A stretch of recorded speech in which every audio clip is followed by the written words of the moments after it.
आज की जो घटना मैं आप लोगों के साथ शेयर करने वाली हूँ वो आज भी याद आती है तो मेरी रातों की नींद उड़ जाती है। अगर आप भी रात को ये वीडियो देख रहे हो तो तुरंत सावधान होकर देखिए या फिर स्किप कर दीजिए। तो चलिए स्टोरी को आगे बढ़ाते हैं। असल में ये स्टोरी मेरी एक काजिन ने मुझे शेयर की थी और मैंने सोचा कि मैं भी आप लोगों के साथ शेयर कर दूँ।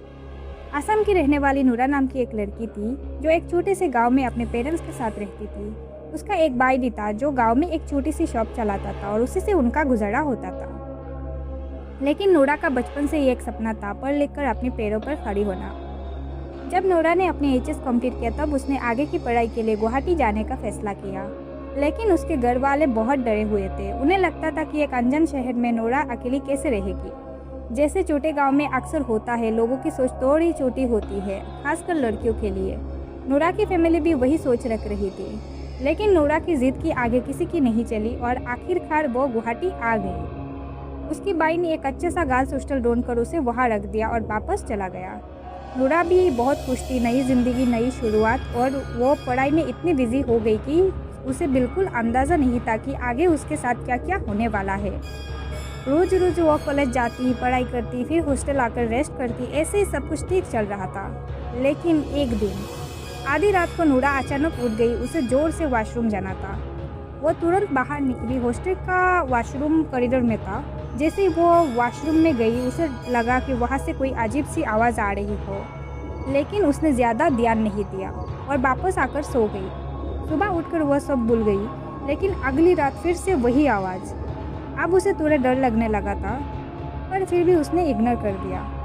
अगले दिन जब वो कॉलेज से वापस आई तो उसने देखा कि हॉस्टल में एक नई लड़की आई है जो उसके पास वाले रूम में रहने लगी। नूरा वैसे भी ज़्यादा बात नहीं करती थी। वो चुपचाप अपने रूम में चली गई। उस रात किसी ने उसका डोर पर नॉक किया। नूरा पहले तो डर गई, पर बाहर से एक लड़की की आवाज़ आई। उसने डोर खोला तो वही नई लड़की थी। दोनों ने थोड़ी देर बात की, फिर वो लड़की चली गई। उसके बाद नूरा वॉशरूम गई और वहाँ उसे किसी लड़की की रोने की आवाज़ सुनाई दी। इस बार वो सच में डर गई। वो तुरंत अपने रूम में वापस आ गई। जैसे ही वो सोने लगी उसने देखा बेड के सामने एक परछाई, और वो परछाई बिल्कुल उस नई लड़की जैसी। ये देखकर नूरा का होश उड़ गया। उसने तुरंत ब्लैंकेट से अपना मुंह छुपा लिया। कुछ देर बाद जब उसने देखा तो वहाँ कोई नहीं था। उस रात वो बिल्कुल नहीं सोई। सुबह थोड़ी देर के लिए आँख लगी, फिर वो कॉलेज चली गई। क्लास में सब मस्ती कर रहे थे, पर नूरा एक कोने में चुप बैठी थी। तभी एक दोस्त ने पूछा, क्या हुआ, तुम इतने चुप क्यों हो? नूरा सब बताना चाहती थी पर उसे कुछ नहीं बताया और वहाँ से चली गई।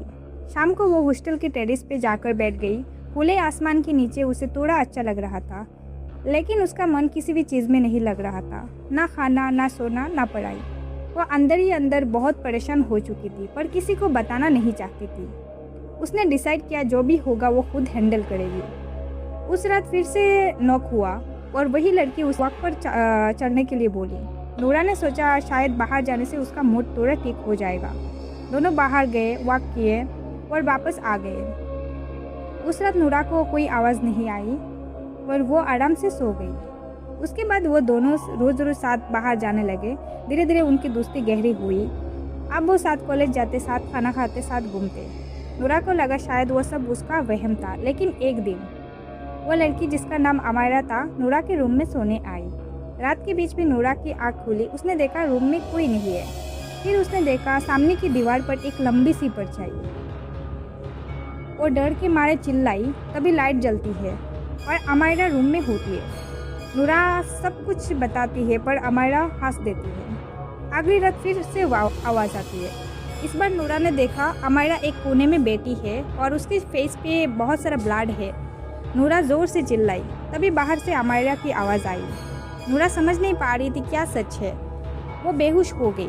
होश आने पर अमायरा फिर उसे समझाती है कि यह सब उसका वहम है और कहती है, मैं आज तुम्हारे साथ सो जाती हूँ। अगली रात अमायरा नूरा को एक सुनसान जगह ले जाती है।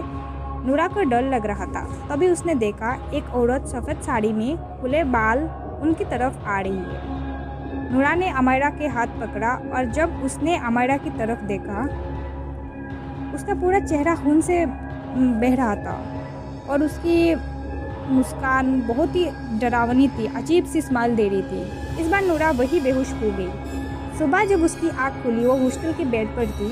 उसके पास उसके घर वाले, वार्डन और दोस्त खड़े थे। सब उससे पूछ रहे थे कि क्या हुआ। नूरा ने सब कुछ बता दिया। सब हैरान रह गए क्योंकि उसके पास वाले रूम में कोई लड़की रह ही नहीं रही थी। वार्डन समझ गई कि अमायरा कौन थी, लेकिन उसने किसी को कुछ नहीं बताया। नूरा के घर वाले उसे वापस ले गए। कुछ टाइम बाद जब वो ठीक हो गई तो वो दूसरे हॉस्टल में रहकर पढ़ाई करने लगी। आज वो एक टीचर है, लेकिन बाद में उसे पता चला कि उस हॉस्टल में कुछ साल पहले एक लड़की ने सुसाइड किया था। और कहा जाता है जो भी लड़की वहाँ सीरियस होकर पढ़ाई करती है उसके पीछे वो आत्मा पड़ जाती है, क्योंकि वो लड़की भी पढ़ाई की प्रेशर में आकर मर गई थी। अब ये स्टोरी रियल है या फेक मुझे नहीं पता। मैंने जो सुना वही आपको सुनाया। अगर आपके साथ या आपके किसी जान पहचान वाले के साथ ऐसा कुछ हुआ हो तो आप नीचे दिए गए मेल पर शेयर कर सकते हो और हो सकता है नेक्स्ट वीडियो आपकी स्टोरी पर हो। Okay, tata, bye bye, take care.